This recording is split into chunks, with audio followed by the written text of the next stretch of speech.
So what I always try to do when it comes to finances, I try to say, okay, if this is really, really urgent and I have a long-term plan in place, well, if it's really urgent, it could wait a month. Yeah. Man. Wait.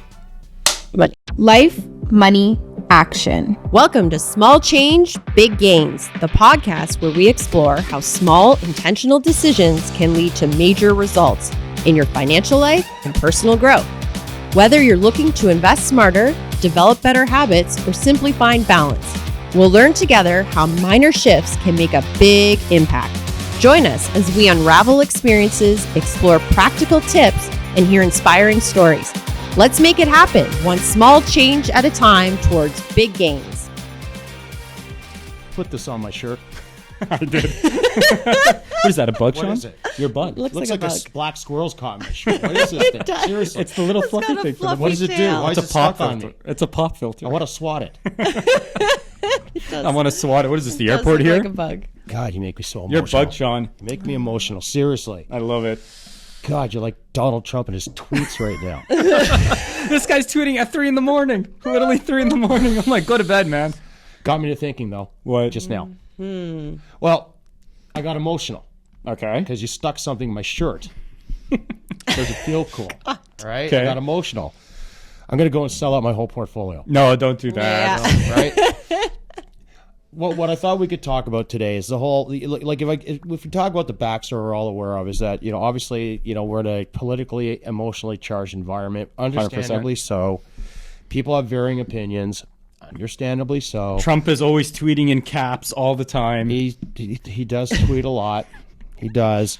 So I want to talk about, because, you know, when we're talking with our clients, you know, fortunately, most of our clients, as it relates to their investments, are becoming very slow thinkers, which is what we're really trying to endorse and push that type of thinking as time goes And on. as a reminder, slow thinking just means taking a pause, not reacting, Strategic. being strategic. Think of Yeah. implications and so Yeah. forth. And it came to me kind of a way to describe that, because, you know, I was talking to one of my clients about it, and I said, you know, it's okay to be mad. It's okay. But one thing you can't do is let your money get mad. I like that. You can't have mad money. Can't have mad I like money. that. So you can get mad. Don't get your money mad. Don't let your money get Don't mad. let your money be mad. So what does that mean? Like, if I were to say that to you, Amy, being the Yeah. considered person that you are, The compliance of the show here. I think what it means to me is you can be upset, you could not like what's going on, but don't let your money react to it. Meaning, don't take your hard-earned money and your well thought out investment plan and start reacting, because that's going to hurt you. well, like ask yourself the question: whenever you've reacted emotionally, whether it be a purchase or a decision, or you bought property emotionally, like anytime you've ever reacted emotionally and it involves finances or money, how has it worked out in Yeah. most cases? Yeah, Right? yeah. And here's the problem. with- Joel's thinking, I really like that thing I bought really fast. See the wheels turning, the smoke coming out of Oh your my ears. word. Okay. Anyway, back to reality. I have Joel. made some bad investment decisions. You know what you are? You're like a teenager with an unlimited Amex card. That's Yeah. what you are. I feel like that sometimes too. God. Shopping gives me therapy, Sean. Oh, my word. God. Like, But I had a quick question. Then you guys have been doing this for a while. You guys went through the '08 crisis. Any clients ask you to like completely liquidate it at Oh, yeah. times like that, 100%. or like yeah. you guys were 100%. probably? What about what is it? The March COVID Yeah. March 2020 thing. not as much as during 2008, but we did have 2008 some. was a lot. March, COVID, we had a lot of, it was really scary, right? Like think about, have you ever been through a pandemic? Like I never Nope. thought I'd be through a pandemic. So Nope. that was scary, but I think people, like there was just too much unknown that nobody did anything, which was the right thing to do. Yeah. But even this round with tariffs, this has been really emotionally charged. Like even more think so so, than yeah. COVID. Maybe not more than 2008, but more than COVID. Yeah, and I think it's probably because like at least I felt that way. We don't have to touch upon it too much, but I think it was when COVID happened. COVID is Kind of against everybody. It's yeah. going to affect the whole world. This one kind of felt like, especially as a Canadian, that we're just being targeted Yeah. for no reason by one of her best friends. Yeah, the betrayal. Right? Yeah. I think that's why probably it felt a little bit different. Yeah. Right? Yeah. Yeah. And I think, so what happens is people do get emotionally charged, and then they feel they need to do something, because if they do nothing, right? Yeah. And so, but here's the problem. If you make these rash decisions, like if you look at long-term investment success, whether you're investing in real estate or you're investing in high-quality companies or whatever it might be, always they talk about owning it for the long term. It's very difficult to make money in the short run. Yeah. And the problem is, if you react emotionally in a event-driven, charged environment, whatever that may be, the temporary relief you get from settling into cash or changing direction could be more than offset in just an incredibly way by the emotional destruction and damage done by seeing the asset class recover unexpectedly and almost overnight. Yeah. And here's what happened. So we're recording this sometime late May. Okay, well, I'm not trying to be vague. I actually don't know what day it is. But you recall that there was Liberation Day on April 2nd, I believe it was. And then the markets went tail spinning. Yeah. And the S&P 500 went into corrective territory. The NASDAQ definitely went into correction territory. In fact, I think it crested into bear market territory. All very quickly. Yeah. And had you reacted and sold into that, you would have felt reasonably like, oh, thank God I'm out of that. Yeah. Well, as we That record temporary today, relief. everything's recovered. And it was in the middle of the day too. That temporary relief thing that he came out on the Wednesday, and then everything spiked. Yeah, that's a back up. conversation for another day. But the bottom line is everything recovered. So and again, not to say that the volatility won't continue. The other thing you have to look at when we talk about slow thinking, it's like you're trying to play the long game, like a chess player plays chess, rather than trying to play snakes and ladders. Yeah. Okay. And at the end of the day, you're saying, okay, what is my time horizon? Well, let's say your time horizon 15 to 20 years or 25 years. Trump's presidential time horizon, regardless of what he's saying right now, is 3.5 years. Well, and I actually did that calculation for a number of clients. I said, okay, we're talking about the equities, right? That's the part that's volatile, and we all wanted to react, and we wanted to drop all UX and everything else. But if you looked at, for a lot of our clients, they have some component of fixed income. Again, it's there to buffer the volatility, to be there on those short-term cash needs, or if they're drawing down so they're not forced to sell their equities. When we actually started to calculate how many years worth of income they had in their bonds, it was like, why are we don't think about this right now. You don't have to. He's going to be gone before you even need to access those assets. Right. Yeah. The other thing too, if we talked about this in another podcast about trying to find that calm center, stepping away a little bit. Yeah. Because like there was a point in April where I was just like, oh my God, like I was gripping the hockey stick pretty tight myself behind closed doors because it was everywhere. Was that a Leafs joke? That's too soon. It's way too soon.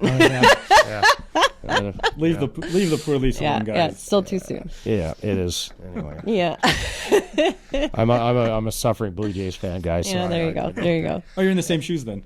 But as I started to contemplate, you started to calm down, and the way I contemplated personally was I said, okay. Well, the similar kind of bet for me is, what, I'm not in love with the presidential administration. I don't disapprove with everything they're doing. The way they're doing it makes me go crazy a little bit. But I have nothing against the Americans. Yeah.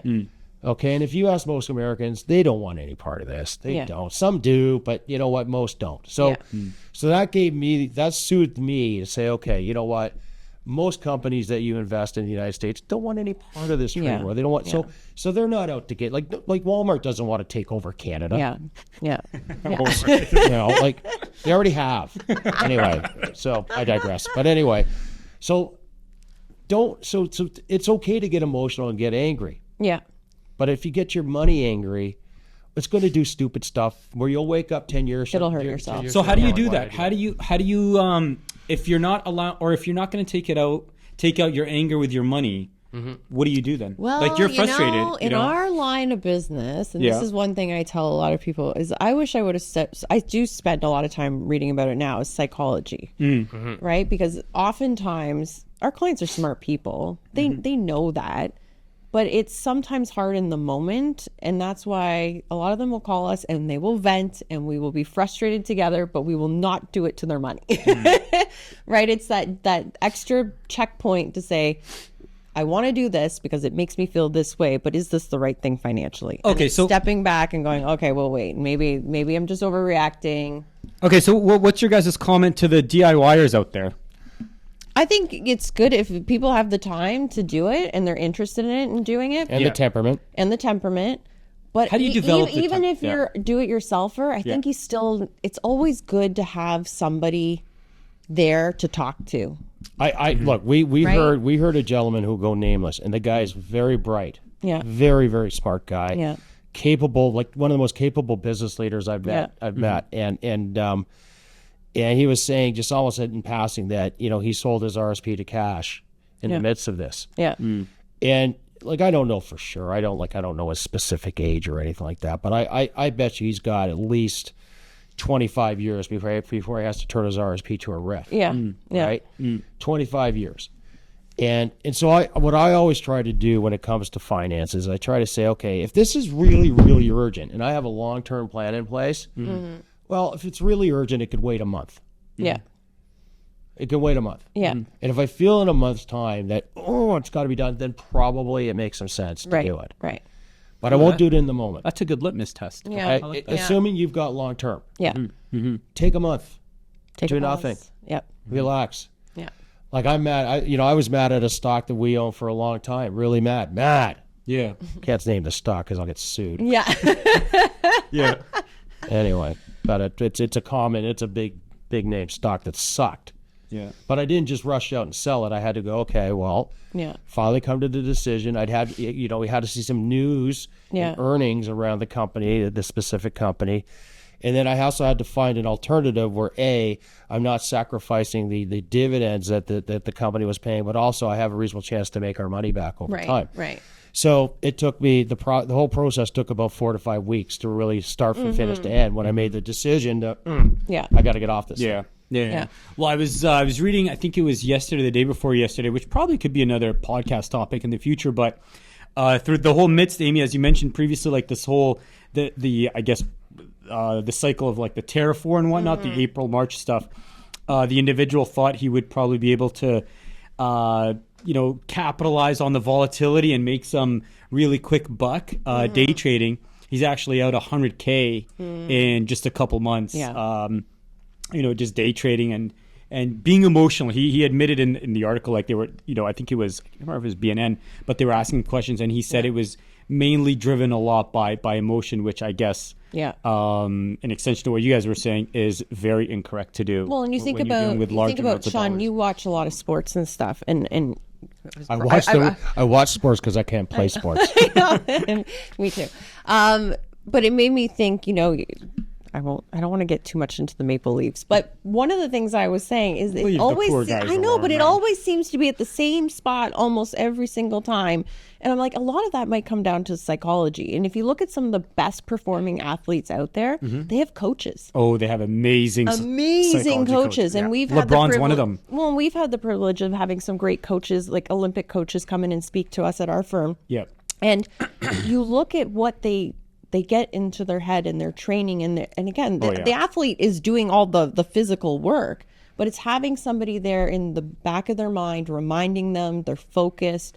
That's really important to have. Yeah. There's a great scene, and I forget the exact title of the movie. Like, Google it at some point and put it up on the screen when we record it. But it's the Steve Prefontaine story. Right, I remember he told the story. Steve Prefontaine, for people that don't know, he was the fastest man in the world as an 800-meter runner. Phenomenal runner. And in the movie, Billy Crudup plays Steve Prefontaine, and the coach is played by Donald Sutherland. And there's a part in the movie where Prefontaine, played by Billy Crudup, turns to the coach, played by Sutherland, and goes, "Why are you in my life? What can you do? You cannot do anything that I can do. Not one damn thing. You can do that I can't, or you can't do one damn thing that I can do. You can't even run from here to the end of this room in the same time it takes me to run a kilometer. Right. So why are you even here?" Donald Sutherland says, as the coach, he goes, "I can do one thing you can't." And he goes, Crudup goes, or Prefontaine goes, "What? I can see your rear end."